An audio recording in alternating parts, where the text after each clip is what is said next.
Fear not, Hollywood. Jon Voight is on the case. That's right, the star of such classics as Midnight Cowboy and Anaconda and last year's Reagan.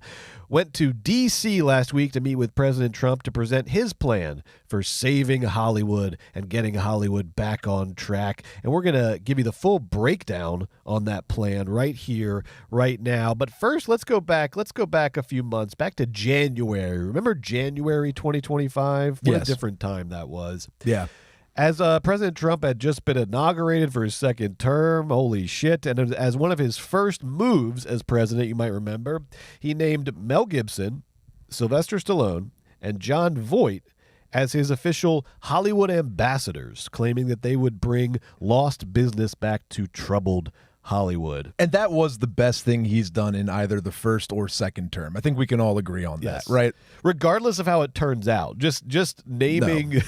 For the pure idea of it. Creating a position called Hollywood Ambassadors and filling it with three just deranged right-wing lunatics is quite a move. Yeah. But apparently the only one to take that job seriously, the only one who took their ambassadorship seriously is Jon Voight, because Voight showed up in D.C. last week with his manager, and they had a freaking dossier with them entitled How to Save Hollywood. They sat Trump down. You know, he's mad when he has to sit down and listen to dossiers being read to him, but he sat down, listened to their dossier, and here are the few ideas that were in there, Joe, because I read Voight's.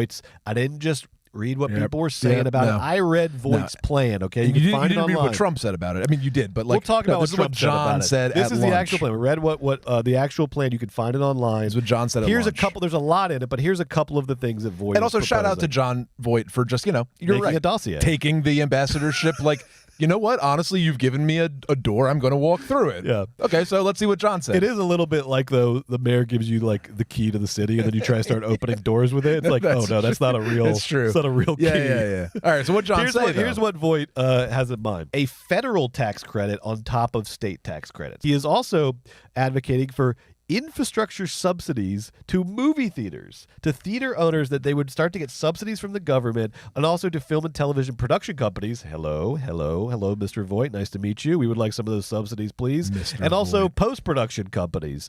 He also suggested an end. He went right at the streamers. He's not trying to make friends with Ted Sarandos. He went right to the streamers and said he wants to end the draconian licensing terms that are used by streamers, where they demand 100% ownership of the material that they put on their streaming platforms. This used to not be the case. It actually used to be prevented by certain laws and regulations that have since been deregulated. But he wants to reinstitute that so that creators, production companies, what have you, can retain ownership of things that go on streaming platforms. And then he did advocate for, in certain limited circumstances, tariffs. Trump, based on what he subsequently went on Truth Social and posted, I think despite all of Voight's proposals, there's only one word that Trump heard. That word is his favorite word right now, tariffs. Because Trump then went on Truth Social after this meeting and announced that he was authorizing the Department of Commerce to immediately begin the process of instituting a 100% tariff on any and all movies coming into our country that are produced in, quote, foreign lands. We want movies made in America again. Nothing in Voight's proposal, and I've read it, proposes a 100% tariff on movies made in foreign lands. So this is typical Trump response.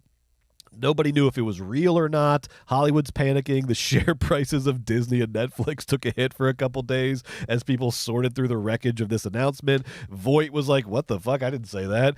And then Trump in the White House just immediately walked it back 2 to 3 days later and said, we're going to go talk to into the studios and see if this is doable or what they think of it, and then we'll get back to you. Well, putting a tariff on a good like a movie is way harder than putting a tariff on a good like a toothbrush, because of just the ways they're made and the ways they're created. Yes. So that's just very silly. What do you think, though? What do you think of Voight's proposal? I have to be honest. I liked a lot of these ideas in the actual proposal. Well, it's sort of, I love the proposal, but sometimes I worry about, here's what I love about the proposal. In theory, we live in Los Angeles. We want there to be jobs in Los Angeles because none of our friends have jobs. You know what I mean? Yes, this problem is real. If you go across the street to the Universal Bar and Grill where all the Universal crew members drink, they'll tell you they've been out of work for a year, 2 years since COVID. Like the problem is real. People are out of work in the city. They can't find jobs. And these sort of like obnoxious comments about how Los Angeles is going to be the next Detroit, they certainly feel overstated for somebody that lives in this awesome city, but also it does slap of like a little bit of a cold reality where I am afraid that people are going to start moving soon if the work doesn't come back. So whether it's Newsom or the federal or Jon Voight, LOL, proposing it, some sort of federal subsidy, some sort of incentivization for production to stay in America, and then in some sort of incentivization for production to be affordable, beyond that moment in America without passing on all of the cost increases to the consumer. It's a mess. So I don't know what they're going to do. Some of these ideas, this going backwards on the streaming rights, that is a beautiful idea. I don't know what leverage we creators have for that. I mean, besides, I guess like it's regulating like, an American industry. They do it all the time. Couldn't they just? Yeah, but I guess they just have to really. Yeah, they just have to really believe in it. Like, I mean, this whole plan is like, it's all fun to say, but like it has to eventually be put on a piece of paper and signed. I don't know. And then my ultimate fear is like, you can't contain. I mean, one thing that's nice about the idea of Hollywood continuing in the next 50 years is like all the creatives living on top of each other and collaborating and working together. But with our horrible or beautiful TBD future, where basically everybody gets to be the director and the showrunner and the creator with the new tools that are going to be available to us, whether that's like AI tools or just different things people make and change, you're not going to be able to. It's like trying to push all the water back into the cup kind of a thing. Like, I am afraid that it's like when we try to get subsidies for coal miners, it's like, oh, we got to save the coal town. And it's like, you got to save the coal town, but how many times you got to save the coal town before you got to just, do a new kind of energy?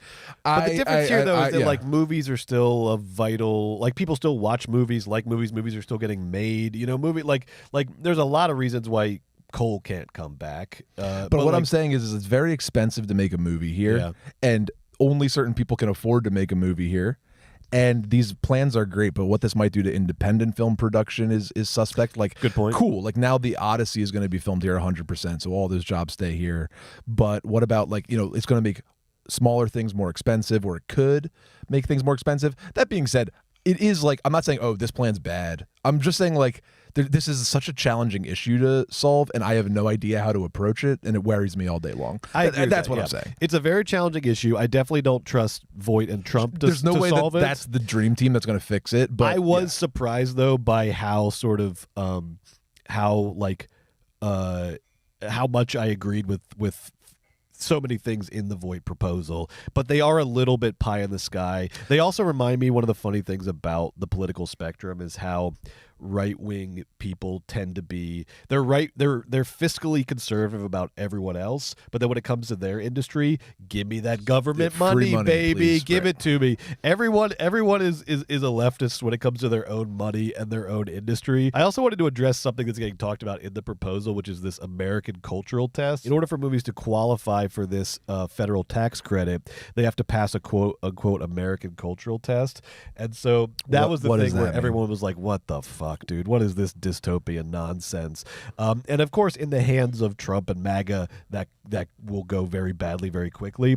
But again, if you read the actual proposal, UK has a quote-unquote cultural test for movies that get national tax credits over there. All Voight did was literally copy and paste the UK cultural test and put it in and said we should do something like this.